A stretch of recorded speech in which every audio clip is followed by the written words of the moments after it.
Today, very quickly, we're going to take a quick look at this. This is the Legend of Zelda Collector's Box Set. Oh, God. So, what this big bad boy is, this is the Legend of Zelda Collector's Edition box set. It was released like 10 years ago to celebrate like Legend of Zelda stuff.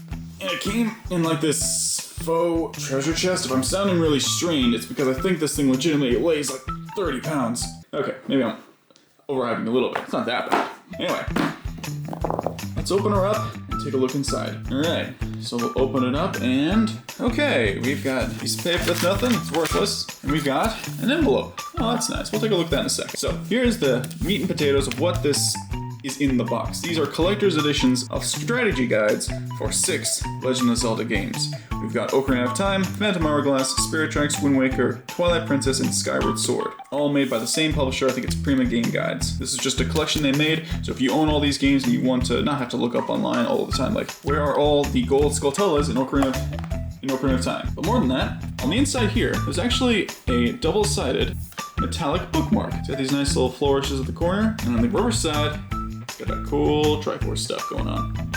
Love it. Very pretty. I'm not putting you in my big copy of Dune. You're going back in the box. Alright, there we go.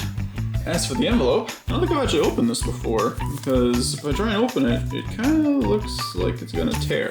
So, we're gonna use our master knife and just gently... oh man, this is gonna go very, very, very poorly. I've already cut it. You know, this is a terrible idea. Let's just... okay, get ready for some top tier ripping and tearing.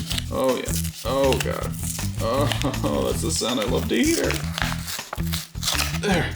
Like a horrible, horrible band-aid. It's over. And inside we have a little certificate of authenticity. This is number 20,243. This one's mine. Ajo.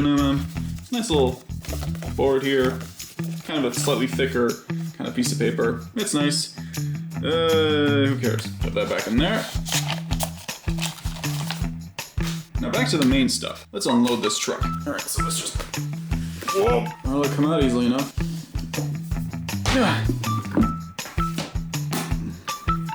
Oh yeah, when I first got this was in the back. I thought I got rid of this, so I'm glad I kept it. This is just a little blurb that came in the back of the packaging. It includes 6 collector's editions of Prima guides for all these games, including a 2-sided cover, authenticity, and all that good stuff in a little Zelda chest. So, I think there's what, like 2,000 pages of strategy or something? Whatever. So, we'll take a brief look through these, see what we think. I'm just going to do a general release date. I know Ocarina of Time 3D came in later, but I'm just going to assume this is the regular one for simplicity. So, nice tough outer shell. You got the nice gold font across here. That's kind of neato. This cover has like a nice flourish of the ocarina that you get and the harp or lyre that Sheik uses. Now, it's got these really neato gold pages. It has just about everything you need to know about the inside of the game. You might notice that these kind of pages do this kind of wilting thing. That means they've been used a lot. Listen to this.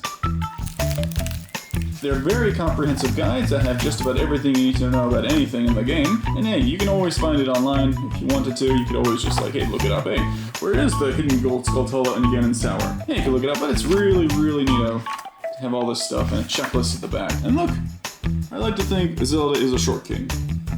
God, I just made a mistake. Now, how does this guy deal with the Master Quest? Because the Master Quest was included in the 3D edition. It does have a walkthrough for the Master Quest version of the dungeons. In the 3DS remake, there was actually a Master Quest dungeon, which was like a remix of all the dungeons from Ocarina of Time. So it's all here. Temple of Time, heart pieces, where to get everything.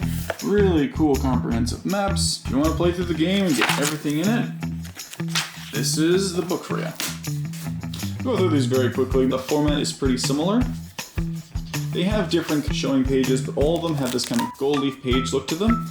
But they all have that kind of unique flair that the game itself had when it was released. This one is the Wind Waker one. If you want to get all 20 hearts and all the maps and all the islands and all that stuff, this would be a really handy way of doing that. And this is the HD version, which is nice.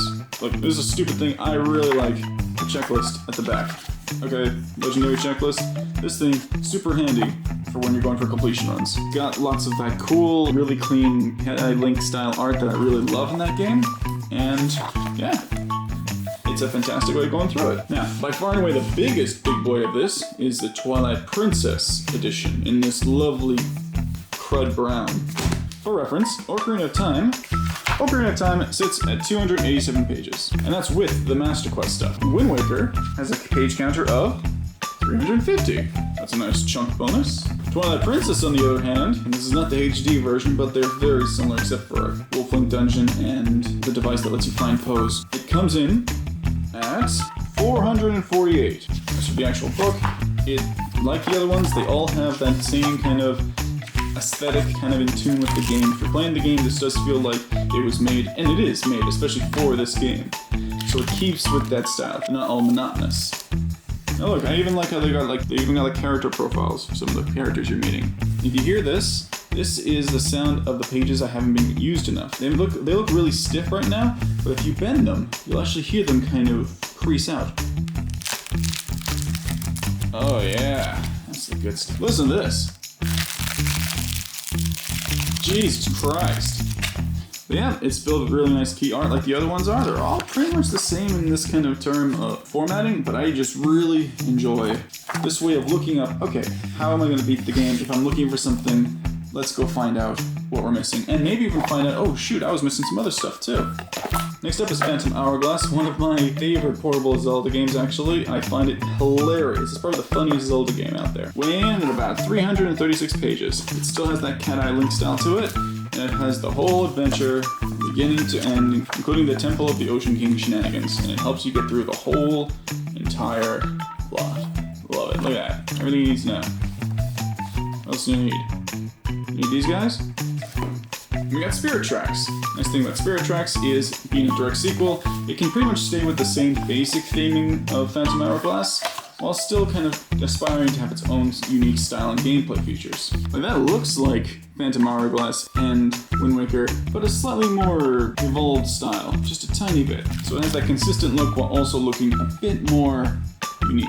Everything you need to know, just like the others in this. And the last one is of course the Skyward Sword one. A lot of this stuff came out around the 25th anniversary of Zelda. So Skyward Sword has really nice limited edition Wii release with the golden Wiimote, and it also came out with this limited edition collector's box set, which had all the guides for all the big games up until then. So in here, it is actually incredibly useful. It has this gorgeous back art piece of Zelda here in her little robe, and a connection between the Sheikah and Zelda and everything with the harp. It's actually a lyre, but whatever.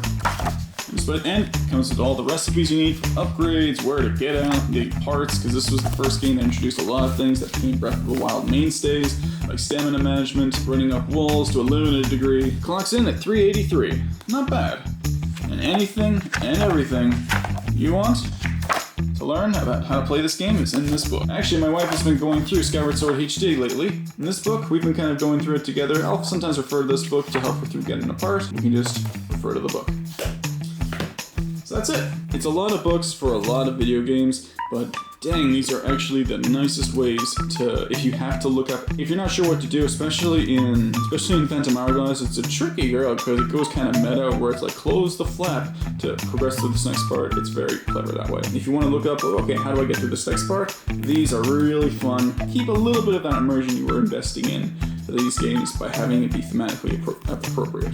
They kept to it with some other ones too. These aren't part of the packaging, but what else am I going to talk about these? The Majora's Mask 8 3D one came out, and A Link Between Worlds also came out. These are two fantastic games. They suit the style of these ones. I could probably switch some of these out. They'd be just as fine without them. Prima Games are doing a great job of keeping these games looking at unique style. In fact, Majora's Mask, since it has nothing to do with Hyrule really, has that kind of Majora's Mask terminal look to it. That's what's in the box. A bunch of collector's editions for a bunch of Zelda games that were classics throughout. Let's put that guy up there. There. Fixed forever. You know, seeing this actually reminds me, I really enjoy my version of Majora's Mask. How about next time? How about we look at the special edition of Majora's Mask and the new 3DS XL Majora's Mask edition. Do you guys use strategy guides? Do you think they're helpful, or do you think they just kind of spoil the fun? If you do like them, is there a favorite you like to use? Let me know in the comments below. But until then, I'll see you guys next time.